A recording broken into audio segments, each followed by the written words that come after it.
आदित्य लोक देवयान, जिन योनियों ने असंप्रज्ञात समाधि का लाभ प्राप्त कर लिया है, किंतु उनके चित्त से व्युत्थान के सारे संस्कार अभी नष्ट नहीं हो पाए हैं, कुछ शेष रह गए हैं, इस अवस्था में शरीरांत होने पर वे आदित्य लोक को प्राप्त होते हैं और उनका मार्ग उत्तरायण कहलाता है। किंतु आदित्य लोक विचार अनुगत संप्रज्ञात समाधि में बतलाए हुए जैसा कोई सूक्ष्म लोक नहीं है और न यह दिखलाई देने वाला भौतिक स्थूल सूर्य है। प्रत्युत वह विशुद्ध सत्वमय चित्त है, जिसको हमने ईश्वर के चित्त के नाम से कई स्थानों में वर्णन किया है, और देवयान अथवा उत्तरायण को भौतिक जैसी गति का अनुमान न करना चाहिए, क्योंकि मार्ग और गति बाहर की वस्तुओं में होती है। यहाँ इन शब्दों से अभिप्राय इन योनियों के चित्तों का विशुद्ध सत्वमय चित्त में अंतर्मुख होना है। वहाँ अमानव ईश्वर के अनुग्रह द्वारा इन शेष व्युत्थान के संस्कारों के निवृत्त होने पर, चित्त के गुणों को अपने कारण में लीन होने पर, ये योगी शुद्ध परमात्मा स्वरूप में अवस्थिति प्राप्त करते हैं।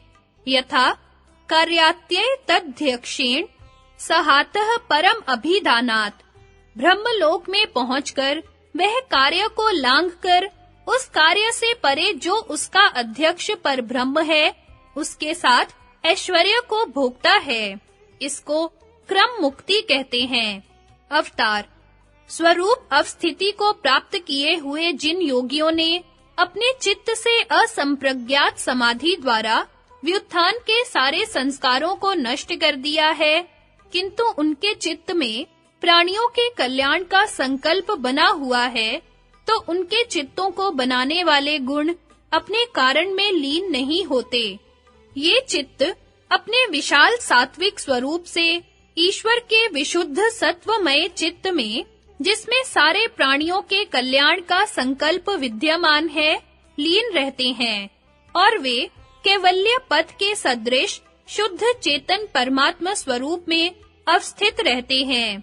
ईश्वरीय नियमानुसार संसार के कल्याण में जब उनकी आवश्यकता होती है, तो वे इस भौतिक जगत में अवतीर्ण होते हैं, दूसरे शब्दों में अवतार लेते हैं। हे भारत, जब जब धर्म की हानि और अधर्म की वृद्धि होती है, तब तब मैं अपने को प्रकट करता हूँ। सज्जनों की रक्षा करने के लिए और दूषित कार्य करने वालों का नाश करने के लिए मैं युग युग में प्रकट होता हूँ। आदि विद्वान भगवान परम ऋषि ने निर्माण चित्त के अधिष्ठाता होकर जिज्ञासा करते हुए आसुरी मुनि को दया भाव से सांख्य तत्व समास का उपदेश दिया, तथा पहले उत्पन्न हुए कपिल मुनि को ज्ञान से भर देना है। संगति सूत्र 18 में असंप्रज्ञात समाधि का स्वरूप दिखलाकर अब अगले सूत्र में यह बतलाते हैं कि जिन योगियों ने पिछले जन्म में विचारानुगत से ऊंची आनंदानुगत अथवा अस्मितानुगत संप्रज्ञात समाधि की भूमि को प्राप्त कर लिया है, उनको असंप्रज्ञात समाधि की प्राप्ति के लिए अन्य साधारण मनुष्यों जैसी पुरुषार्थ की अपेक्षा नहीं होती। वे जन्म से ही पिछले योग बल के कारण इसके प्राप्त करने की योग्यता रखते हैं। भव प्रत्ययो विदेह प्रकृति लया नाम। शब्दार्थ भव प्रत्यय बराबर जन्म से ही प्रतीति, विदेह प्रकृति लया नाम विदेह और प्रकृति लयों को होती है। अन्वयार्थ विदेह और प्रकृति लयों को जन्म से ही असंप्रज्ञात समाधि की प्रतीति होती है।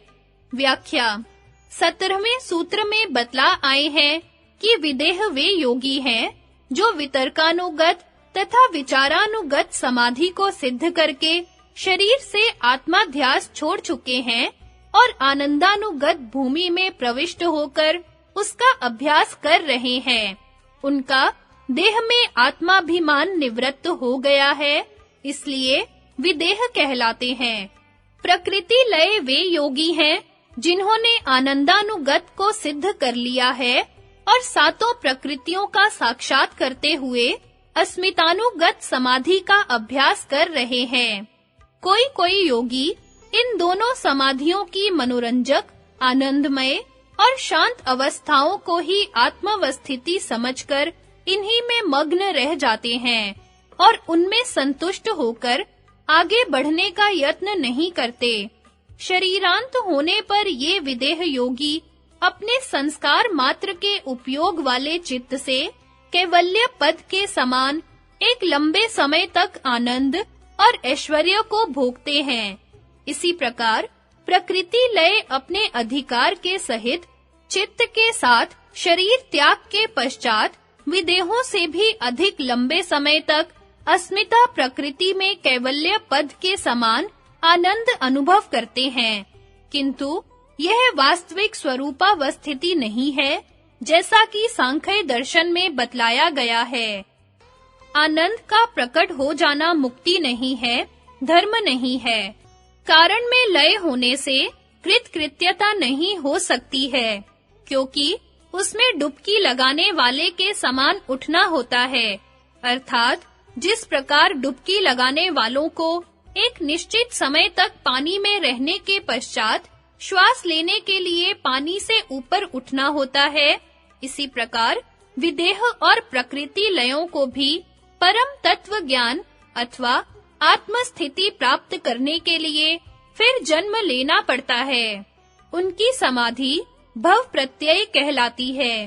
प्रत्यय नाम प्रतीति, प्रकट होने, ज्ञान होने के हैं, अर्थात जन्म से ही जिसकी प्रतीति होती है अथवा जो जन्म से ही प्रकट होता है, अर्थात जन्म से ही जिस असंप्रज्ञात समाधि के प्राप्त करने की योग्यता होती है, उसे भव प्रत्यय कहेंगे। अथवा भवात् प्रत्यय, भव प्रत्यय, भवात् नाम जन्म से, प्रत्यय नाम ज्ञान, जन्म से ही है। ज्ञान जिस असंप्रज्ञात योगी की प्राप्ति का, उसका नाम भव प्रत्यय है। अथवा भव नाम जन्म का है और प्रत्यय कारण को कहते हैं। भव प्रत्यय से यह अभिप्राय है कि इनका चित्त पूर्व जन्म की योग सिद्धि के प्रभाव से जन्म से ही असंप्रज्ञात योग में प्रवृत्त होता है। इन विदेह और प्रकृति लय योगियों को असंप्रज्ञात योग की प्राप्ति विषयक ज्ञान का अधिकार प्राप्त होता है। वे श्रद्धा, वीर्य, स्मृति, समाधि, प्रज्ञा आदि साधनों का पूर्व जन्म में अभ्यास कर चुके हैं। इसलिए उनको इन साधनों की आवश्यकता उपाय प्रत्यय वाले योगियों की भांति इस जन्म में नहीं होती। पिछले जन्म के अभ्यास के संस्कार के बल से उनको पर वैराग्य उदय होकर विराम प्रत्यय के अभ्यास पूर्वक असंप्रज्ञात समाधि सिद्ध हो जाती है। भगवान श्री कृष्ण ने श्रीमद् भगवत गीता अध्याय 6 में ऐसे विचारानुगत, आनंदानुगत और अस्मितानुगत भूमियों के योगियों की संख्या, जिन्होंने स्वरूपावस्थिति को शरीर त्याग से पूर्व लाभ नहीं कर पाया है, योग भ्रष्ट कह करके उनकी गति इस प्रकार बतलाई है। हे अर्जुन, उसका न इस लोक में न परलोक में कोई विनाश होता है। हे तात, कोई भी कल्याण करने वाला दुर्गति को प्राप्त नहीं होता। योग भ्रष्ट पुण्य आत्माओं के लोक को प्राप्त होकर वहां बहुत काल तक निवास करके फिर उनके घर में जन्म लेता है, जो शुचि और श्रीमान है। अथवा बुद्धिमान योगियों के कुल में ही जन्म लेता है। लोक में इस प्रकार का जो जन्म है, वह बड़ा दुर्लभ है। वहां उसे पूर्व जन्म की बुद्धि मिल जाती है और हे कुरुनंदन, वह फिर सिद्धि के लिए यत्न करता है। वह उसी पहले अभ्यास से अवश होकर खींच लिया जाता है। योग का जिज्ञासु भी शब्द ब्रह्म से आगे निकल जाता है।